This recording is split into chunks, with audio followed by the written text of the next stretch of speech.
because here we go. Credits! Alrighty, nostalgia has been conquered. And my overall thoughts? I think I described this game to Extra Epic Otter the other day. By the other day, I mean, I think yesterday. In that, this game is very much so average at best. It is not a great game. It's not very much a good game. It's just kind of okay. In a lot of areas, it's just okay. But in most areas, it's just very blah. You know, like it just doesn't really do anything fun. And some of the things that it tries to do are just interesting ideas, but not really fleshed out very, very well. Not very enjoyable with the implementations that they have. There's a lot. Yeah, there's a lot. The ending was also just kind of bonkers. I'm generally not a fan of situations where the actual villain isn't revealed until literally the very end of the game. That's just not for me. Yeah, I would say the game is just very much okay. I wouldn't necessarily recommend this game. This is one of those games where I would say if you literally had nothing else to do and you weren't interested in playing any other games, wow, Digital Hearts did testing on it. If you had no other games that you're interested in playing and this one just happened to be lying around, I guess you can play this one. Why there wouldn't be any other games out there that you would be interested in playing, I don't know, but this one's just not all that it could be. It's needs a lot of work. Alright, I don't know if I want to be on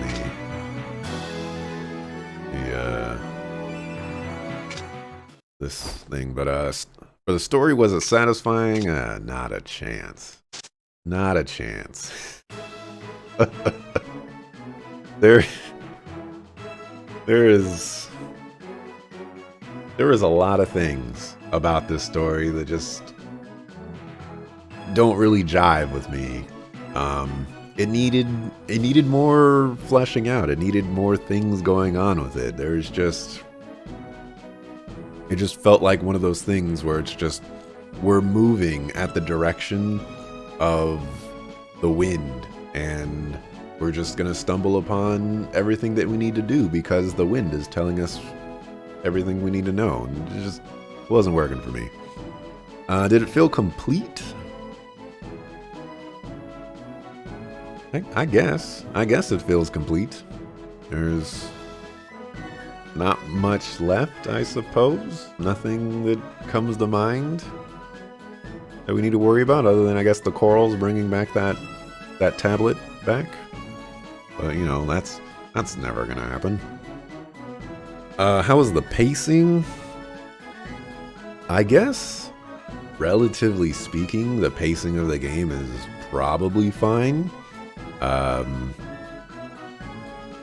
Game seems to do a decent job of keeping you on track. There are some instances where it gets off track.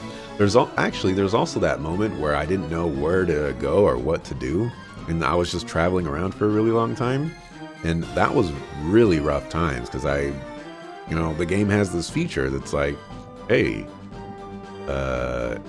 we'll tell you what to do next just in case you don't remember. And at that point, it was just like, what do you want to do? And I'm just like, I'm asking you. So that was a little messed up. But I would say the pacing was okay. It was fine. Acceptable. Thoughts on the story? I like the concept of effectively being Indiana Jones's son and wanting to follow in his footsteps. I thought this was a nice little change from normal RPGs and JRPGs that I would be playing. It's not every day that you get to play an adventuring game that's very much like Indiana Jones, of going into ruins and finding treasure and, you know, finding an ancient cabal and a crystal skull and you know, arcs and things like that. You know, it was very much an Indiana Jones adventure, just, you know, not told as well and not with as compelling characters. It's really silly being put in situations where, as a bunch of kids, we're being told only you can do this, such as only you can find the imposter in our organization, or only you can save the world. Yeah, this kind of stuff was a little silly. It also doesn't really make much sense that Fiona is a little girl, but she's an Asgardian. Everyone else seemed to be a grown adult from Asgard, except for Fiona. Yet Fiona is, you know, the all-powerful white wings or whatever. So there's some awkwardness there. The Royal Exploration Agency has to be one of the most useless organizations out there in gaming. Holy cow. This group, not only did they not get really any development that was necessary, they just kind of popped in magically, and then we started working for them for some reason, and then they betrayed us for some reason, and like it just all started falling apart. Again, it's another one of those situations where we just didn't get any character development for the people involved there to really make them stand out and pop as much. There's an interesting plot hole regarding the story. Our goal is to collect the fragments, but only the White Priestess, air quotes, can recover them. However, we're running around collecting them because we have to beat the Cabal in acquiring them, but Fiona's the only White Priestess. This was very interesting. I suppose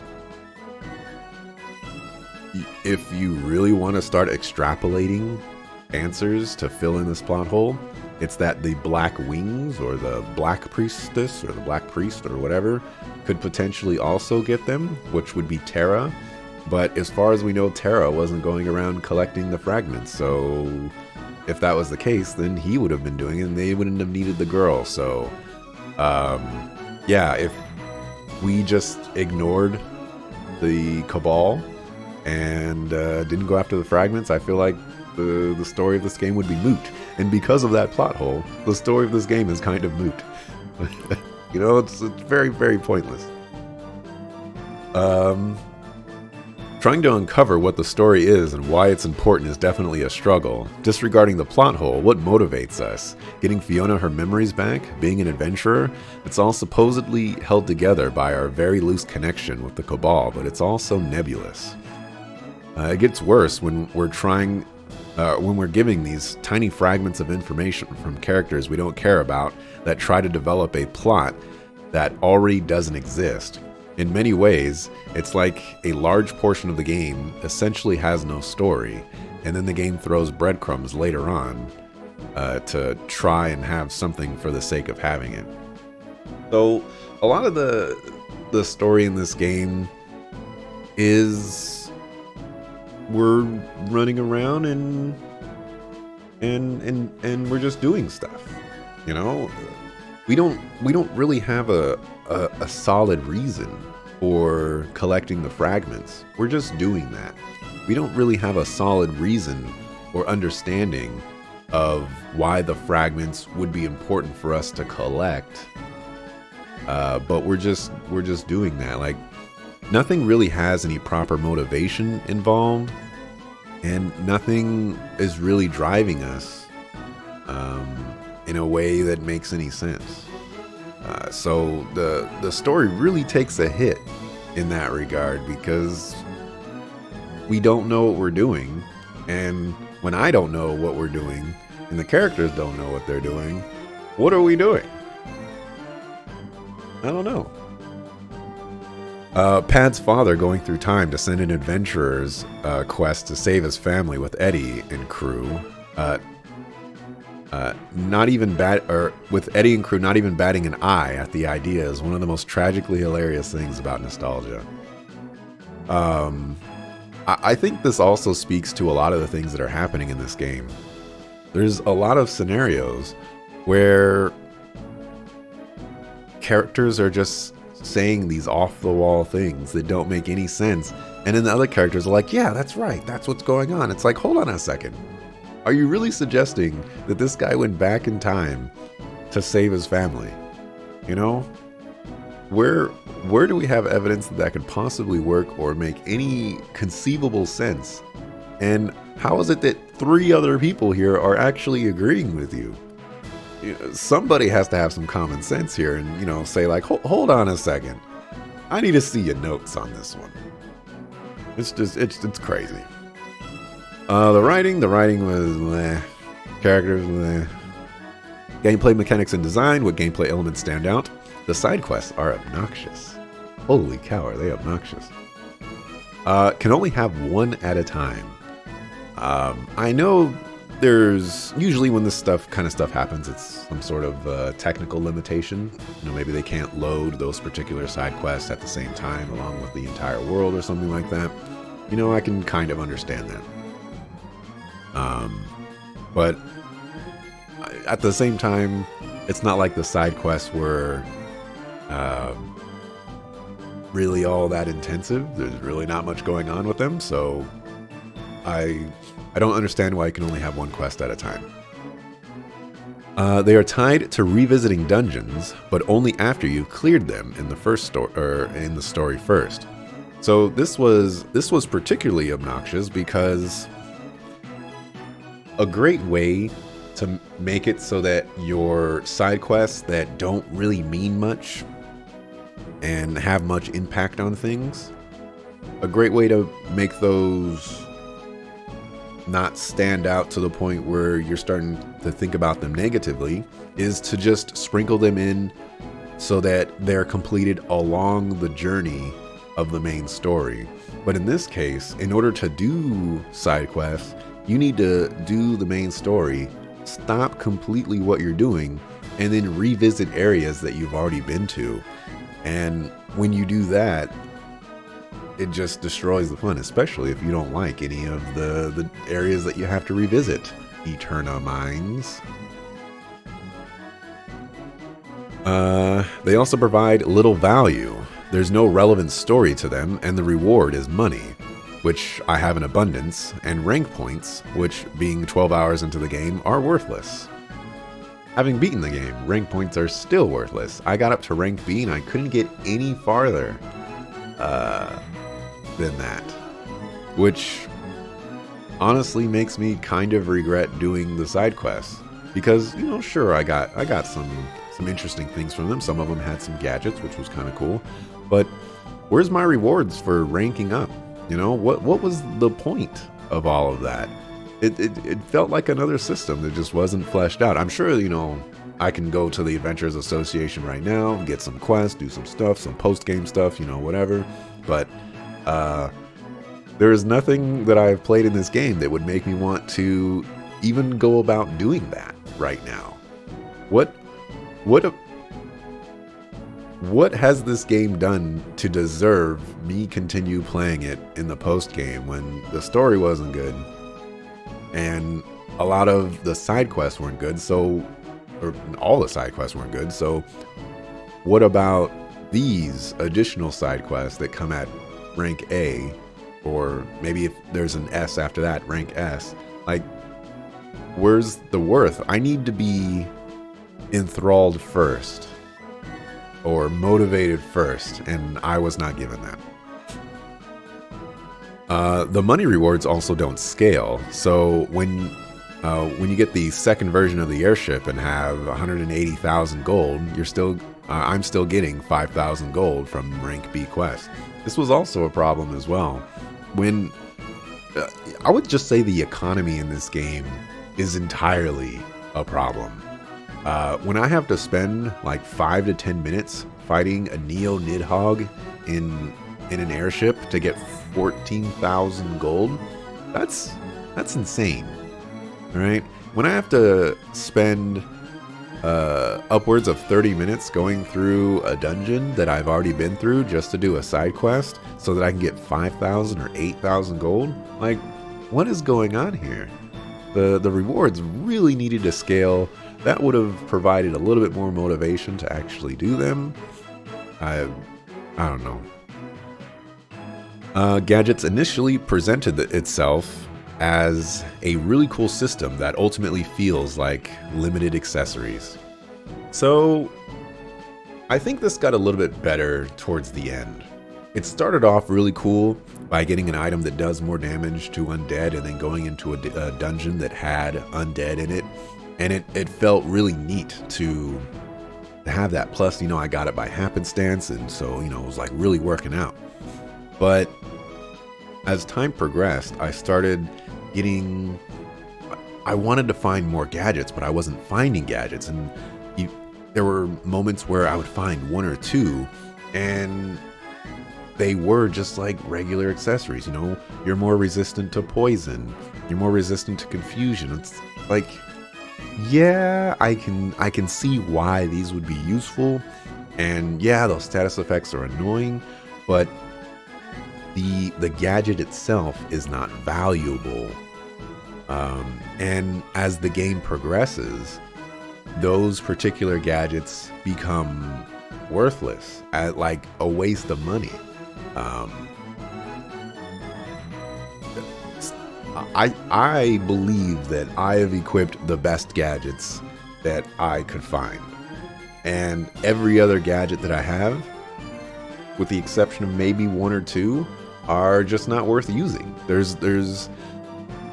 is a big accessory problem in games as a whole, where just some accessories are going to be better than others, and it makes you wonder what's the point of all the other accessories.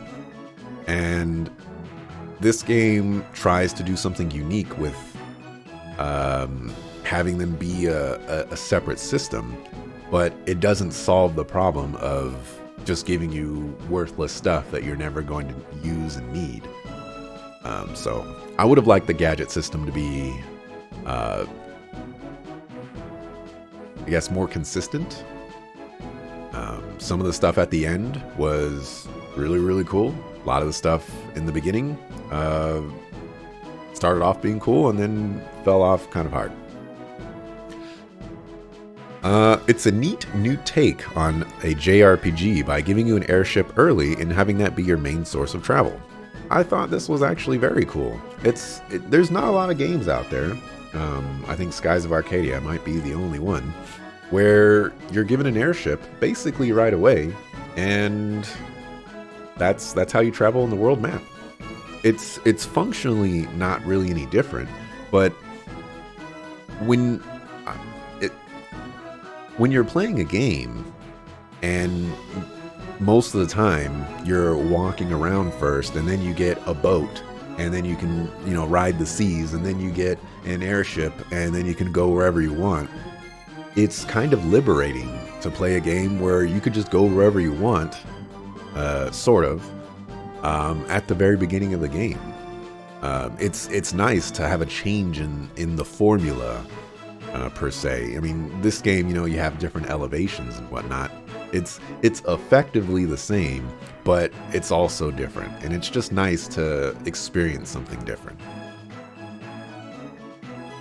The sense of progression is really slow.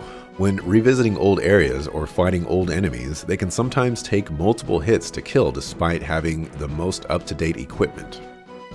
This was an interesting issue that I was running into quite a bit, actually. Getting new equipment didn't really feel very strong. There were moments where, my attack would increase by 10, but they didn't really increase my damage by, like 50 or something like that. It would increase it by maybe 10, maybe 5 or something like that. And, enemies had a lot of HP. Starting from the very beginning of the game, they just had a lot of HP. So, especially revisiting a lot of the older areas, the fights became a slog. And that's totally disregarding the airship battles, which I will get into a little bit later. But the progression on airship battles is also atrocious. Absolutely atrocious. Let's see. I like the ability tree. It's neat customizing characters for certain builds while also trying to balance unlocking new abilities. I had a lot of fun with the skill tree kind of system. It's something that I'll also get into later, I'll get into in a second. Actually, I'll just say it now. One of the things that I really liked about it is I had options available to me, and I had goals to actually look forward to. You know, maybe I want to level up Overpower. Maybe I want to level up Multi-Strike or Combo Attack or whatever it's called. I keep screwing that up. Maybe I want to level up my airship's abilities.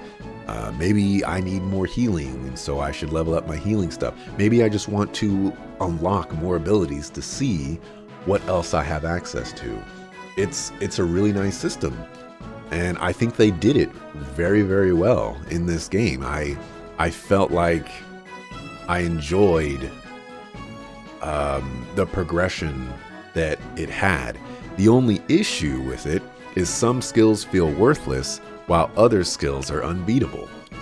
A lot of the strong skills like Overdrive, Combo Attack, or Random Shot, for example, these are skills that really just kind of overwhelm all the other skills. Granted, I didn't level up Random Shot just because Combo Attack and Overdrive and everything, like Pad as a whole, was fairly worthless because you can't steal from bosses. What are you supposed to steal in this game? There's just so many worthless skills that you would never want to use. And then in the scenarios where they would be useful, such as the Pad's skill that reduces defense, it doesn't work on bosses. So you can't even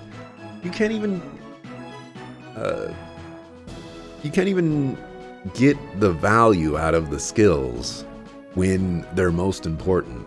Random encounters, it's like, yeah, I can instant death this enemy, that I could also just spend 16 MP on another character and two-shot it, What is the point of all the worthless skills when,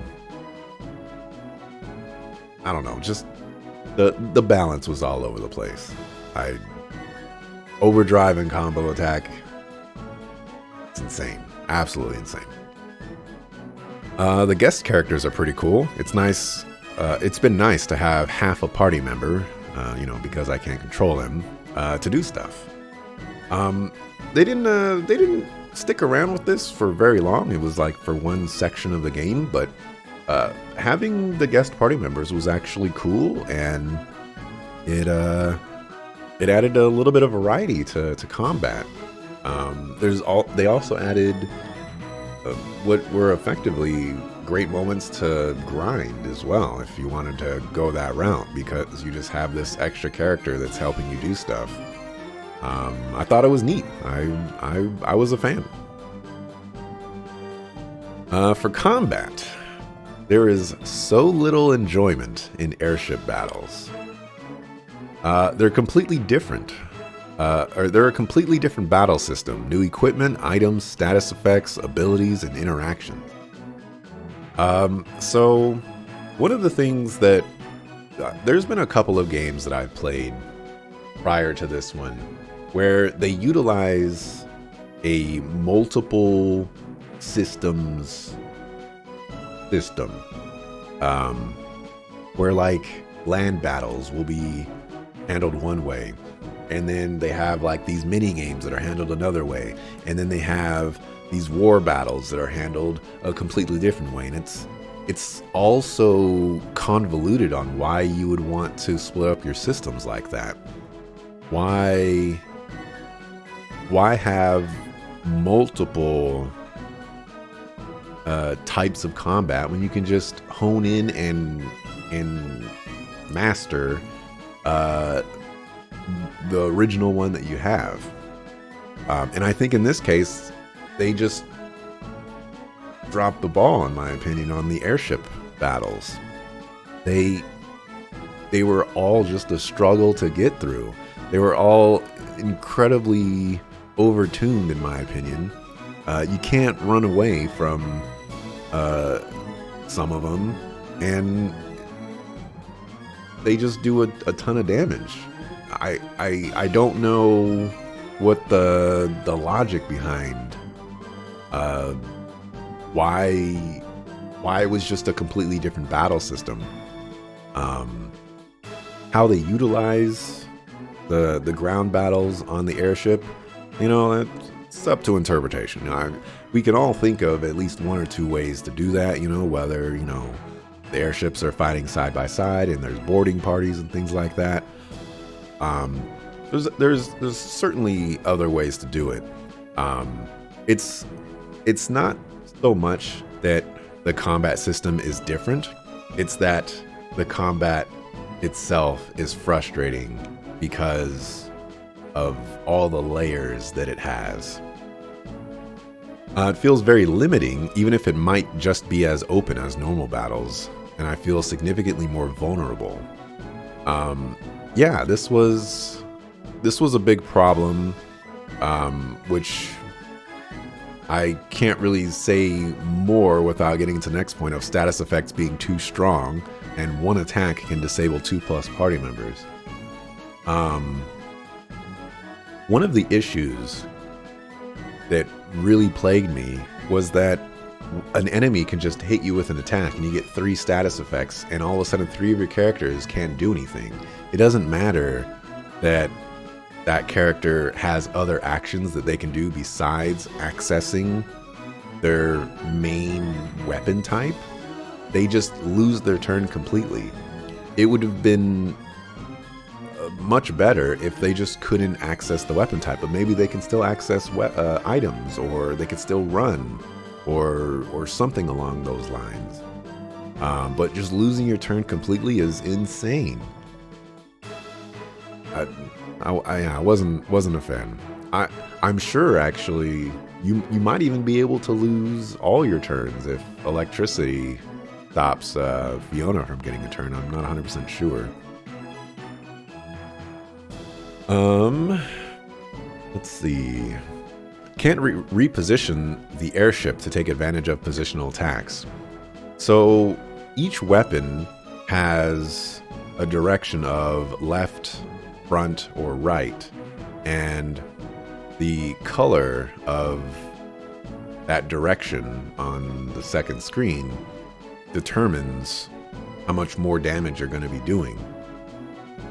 It would have been really cool to have some sort of system where either I can reposition my ship so that I can take advantage of those bonuses, or I had abilities that would reposition the enemies. It was kind of obnoxious to have enemies that can reposition themselves, but I'm just sitting there doing nothing in the middle. And so there could be a situation where maybe they go to a side that I'm just very weak against, and all of a sudden an encounter that should probably take a minute and a half because airship battles are really long, maybe that one now takes 2 minutes or 2.5 minutes, 3 minutes. So really annoying. Let's see. Even when I feel as up to date as possible with equipment, I still take an obscene amount of damage. This was a big struggle, and part of the reason why I was flip-flopping a lot on where I wanted to progress on the skill trees is because the airship battles were so very important for a long time, because they were just doing so much damage to me, and there came a point where I couldn't run from them. There came a point where I was investing so much time and resources in fighting the airship battles when it wasn't necessarily worth it. And I don't even, oh, I have this as a next point. But like the lack of being able to run away from some of those fights really just baffles me. I don't know if it's a percentage chance. I don't know if it's just those specific enemies, but it didn't make any sense to me. Which I guess transitions to, never have I been more annoyed by the lack of 100% run chance than this game. In some fights I've tried running away 12 or more times, but it kept failing. And on top of this, why is an item to run away from fights 1,000 gold? So I mentioned that money wasn't necessarily an issue for me, but when random encounters are as ubiquitous as they are in this game, and when random encounters take as much time as they do in this game, you want to find efficient ways to either complete those random encounters as quickly as possible, or not do random encounters that you are not interested in doing.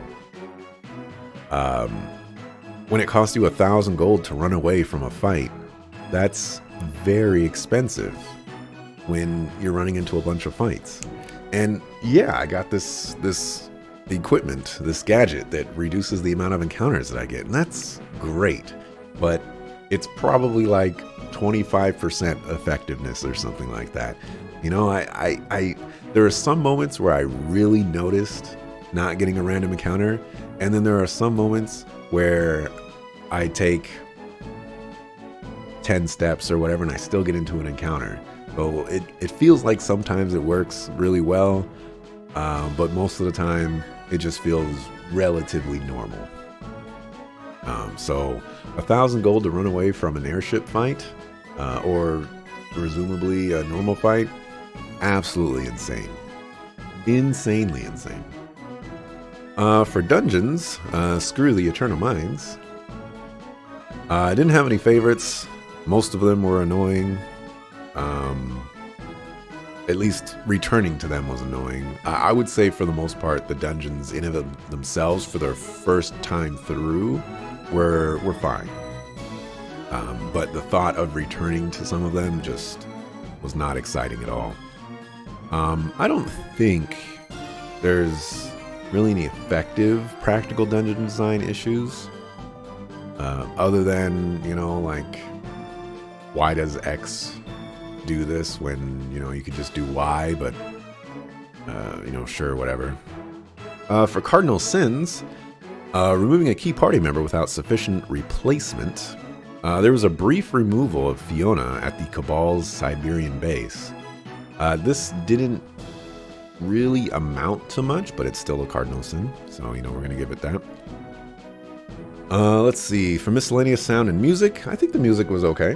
You know, I didn't really have any issues with it. I think some of them could have been a little bit more of a banger with them, but, you know, I think I would be interested in listening to this OST for Level Up This playlist. There's no voice acting. The graphics, I thought the graphics were fine. I will say that the auto-scrolling text for the cutscenes was super obnoxious. As we have seen, I have a very hard time keeping up. I'm a very slow reader. I take my time reading things because I mess up when I read things. So I have to read things multiple times sometimes. And sometimes I say in the middle of reading things. I need to be able to take my time. And when you're rushing me, things start getting awkward for me. So I didn't like that. Replay value, does the game offer additional story content in a second playthrough to warrant playing the game again? I didn't get any indication of this, so I'm going to say no. Honestly, I should probably even consider getting rid of this replay value checkmark. I feel like no games are really going to approach it in this way, and maybe I should just reevaluate how I should describe replay value. This is still a criteria for me in determining whether I would replay a game, but maybe I should just also add more additional information of like, should other people be interested in replaying this game, or even disregarding the additional story content, is there anything about this game that would make you want to play it again just based off the experience you had? And, you know, the answer to both of those questions are no. I played this game once. It was what it was, and ready to move on to something else. If the developer is watching,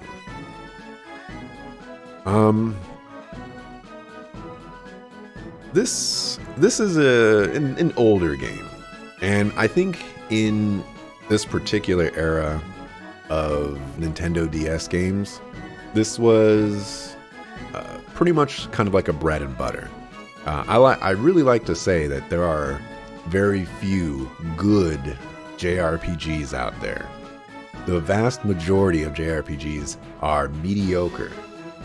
And I do think that this game sits in that camp. It is very average. It is very it's very average, and it has a lot of mediocre things in it. The story needs a lot of work. Some of the mechanical aspects of it just don't really seem to connect as well as I would have personally liked. And I don't think there's anything that makes this game sparkle or makes this game worth playing over other mediocre games out there.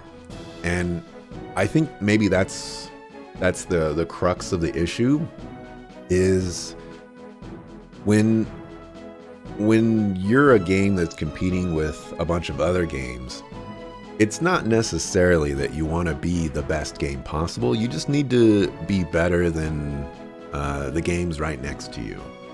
And I just don't see the value of the game. Like, once I beat it, I didn't think to myself, like, you know, wow, you know, that ending really made this game worth it. Or, you know, wow, like, having done that final dungeon and the story making all that sense, you know, now I understand why those airship battles were the way they were. Like, there's nothing that clicked for me. So if, you know, I don't know, 16, 17 years, when did this game come out? 2003? If this game were to somehow get a sequel, I think the foundation of the game is cool. I like the Indiana Jones style of adventuring. I like having an airship and moving around, you know, the world and things like that. I think the elevation changes on barring progression was an interesting aspect to it. I think the adventuring guild is an interesting idea. I think there's a lot of factors in this game that work. It's just changing up the implementation, maybe modernizing a lot of how we interact with them, and more importantly, just making the gameplay fun and making the story at least serviceable. Making sure that you hit all of the bullet points that you're hitting, but also add in some extra stuff, flesh out your characters. You know, when Magi gets more character development than Eddie, we're running into some issues here, you know? So yeah, I think that's more or less how I would approach nostalgia. Me personally, I wouldn't say I would be interested in a sequel, but if one were to come out, I would certainly keep an eye on it. It would be on my radar, and, you know, I'd check out reviews for it and see what happens. I'm not necessarily against the game. I don't hate the game. It's just very average. It's average, and the parts where it is very mediocre, it makes this game very hard to play or recommend over other average games that have mediocre qualities to it. So that's how I would describe it. But yeah, reiterate my thoughts. Game is alright. That's all I got. That's going to wrap it up for me for today. It's Friday. It's been a long time since I've beaten a game on a Friday and just get to relax for the weekend. Yeah, thanks for watching. Appreciate it. I'll be back Monday, 7 a.m. Pacific, to play something else. Probably a short game. We'll see. I'm out of here. Peace. I'm excited to work with Psionics and Monster Is he like, is he trying to rap or something? Or is that just the way he talks? Starting tonight, you can Isn't that the same thing as rapping? In the item shop and grab my free band. Let's check out the season 2 trailer featuring my brand new track that I made just for you guys. Sorry. Blow. Reset. Oh, man.